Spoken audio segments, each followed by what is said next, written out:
Pakita ko po sa inyo yung toilet po dito sa Taiwan. Dalawang klase pong toilets. So, let's go! Papasok na tayo sa toilet. Lagi sila may tissue. Sa labas nakalagay. So, ito po yung sinasabi ko sa inyo.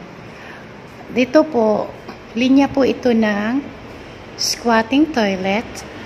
And then, dito naman sa kabilang side, ito po yung toilet na set toilet. Yung karaniwang inupuan natin ng mga Pilipino.